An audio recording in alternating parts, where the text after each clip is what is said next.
So వయసుతో సంబంధం లేదు అంటే గుర్తొచ్చింది. అంటే మీ జర్నీ ఎప్పుడు స్టార్ట్ అయింది అనే దానికంటే ఈ మధ్య కాలంలో మీ జర్నీ గురించి మాట్లాడితే మాత్రం చాలా గ్రేట్ జర్నీ అని చెప్పాలి అజయ్ ఘోష్ గారు. రీసెంట్ డేస్లో మీరు చేసే క్యారెక్టర్లు, దానికి ఉన్న వేరియేషన్స్ నెక్స్ట్ లెవెల్లో ఉన్నాయి. మీకల సహకారం కావడానికి కూడా కొంచెం టైం పట్టిందని చెప్పొచ్చా ఇండస్ట్రీలో?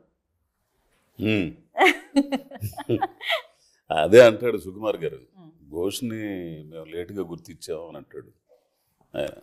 కరెక్ట్. ఎప్పటికైనా అగ్నిపర్వతం ఎప్పటికైనా పేలాలి కదా, అంతే, అది వస్తుంది అంతే.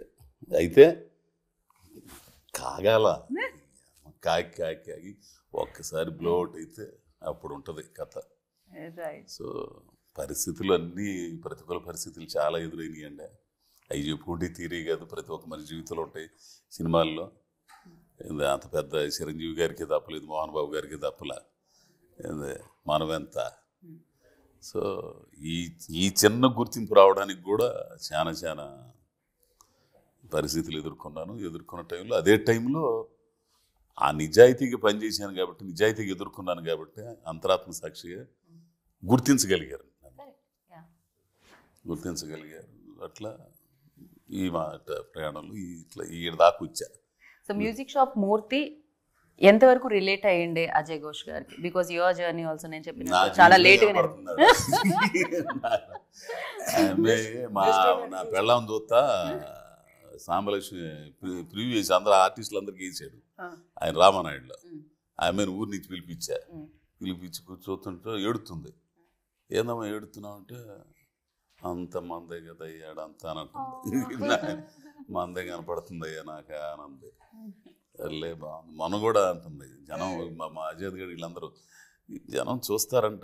ఏంద్రా చూసేదే, బ్రహ్మాండం కొట్టే సినిమా, బ్రహ్మాండం కొట్టదు అసలు అనేది అన్నమాట. అసలు అంటే కొన్ని ప్రతి ఒక్కరి జీవితంలో ఉంటాయండి, ప్రతి ఒక్కరి జీవితంలో కష్టాలు లేకుండా ఉండదు కదా.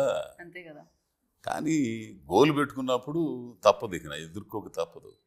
మధ్యలో జారిపోతే వేస్ట్గా, అంతే కదా. దాంట్లో చచ్చిపోయిన పర్లేదు కానీ. అందుకే మా సాంబలక్ష్మి మాట ఉంది, నా వల్ల కావట్లేదమ్మా, చాలా ఇబ్బందిగా ఉంటుందంటే, ఇవి పోకుండానే ఉండాలా, పొయ్యవు తేల్చుకోనరా, నేను ఎడ పిల్లకాయలను చూసుకుంటా, నేను పనులకి వెళ్తా అని ఆమె చాలాకి అనే పనులకి వెళ్ళిపోయేది ఆమె. సో అట్లా ప్రోత్సహించే వాళ్ళు కూడా ఉండాలి, బలంగా రావాలిగా. ఏంది వాడు చేసేది ఏం బిగుతున్నా రవా, నువ్వు వచ్చేసేయడు కానీ అందనుకో, నేను అయిపోయినట్టే ఇక కథం.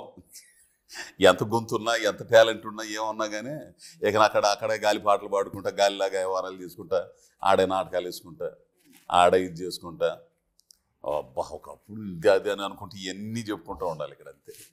సో నాటకాల బ్యాక్ డ్రాప్ నుంచి వచ్చారు అంటే? నాటకాలు కాదు కానీ నాకు కమ్యూనిస్ట్ బ్యాక్ డ్రాప్ బాగుండింది. జనసాహితీ, ప్రజానాట్య మండలి, అంటే దాంట్లో పాటలు కూడా ఉండేవి. పాటలు ఉండేవి అంటే మెయిన్గా నా వాయిస్కి తగ్గట్టు స్ట్రీట్ ప్లేలు, నాటికలు ఇవన్నీ అవి వేరుగా ఉంటాయి కదా, జనాన్ని చైతన్యవంతం చేసే వాయిస్ ఉంటుంది కాబట్టి నేను జనాన్ని మాట్లాడడం కానీ ఇవన్నీ కానీ బాగా చేసేవాడిని. అప్పటి నుంచి నాకు ఒక అవగాహన ఉండేది సినిమా పట్ల. మనకు అంత సీన్ లేదు ఆడ, కూలి కుటుంబాలు కాబట్టి అట్టనే ప్రయత్నాలు చేసి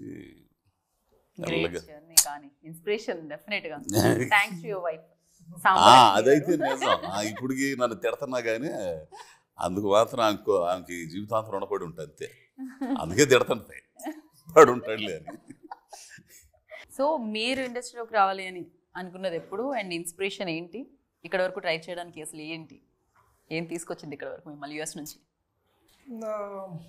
అంటే యూఎస్లో జాబ్ చేస్తూ ఉండేవాడిని. బాగా డబ్బులు వస్తాయి కదండి డాలర్లు. ఆ డబ్బులు తీసుకొచ్చి దీంట్లో పెట్టారు, ఉద్యోగాలు చేసుకుంటే సంపాదించుకున్న డబ్బులన్నీ.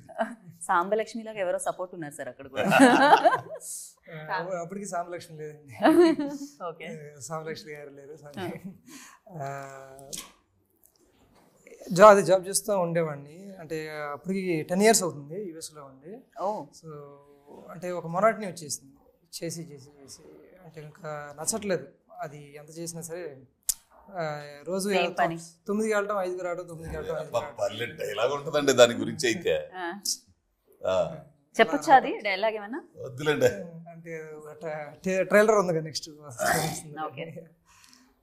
సో అలా వచ్చేసి అంటే మనకి లైక్ ఎవ్రీబడి ఇప్పుడు చాలామంది మనకి చిన్నప్పటి నుంచి సినిమా చూసే మనం పెరిగాము. So everybody wants to make a movie at some point. So చాలామందికి 90% ఆఫ్ ద పీపుల్కి పాసిబుల్ కాదు. సో ఆ టైంలో నాకు ఉండేది ఒకప్పుడు చిన్నప్పుడు. సో అక్కడికి వెళ్ళినాక ఓకే ఇదేదో లైఫ్ చేంజింగ్ డెసిషన్ తీసుకోవాలి, మనం ఇలానే చేసుకుంటా పోతే మనకి ఇలానే ఉంటుంది.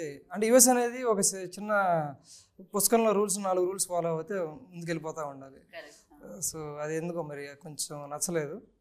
నచ్చగా సరే ఒకసారి యూఎస్లోనే NYFA అని ఒక చిన్న 3 months కోర్స్కి జాయిన్ అయ్యాను.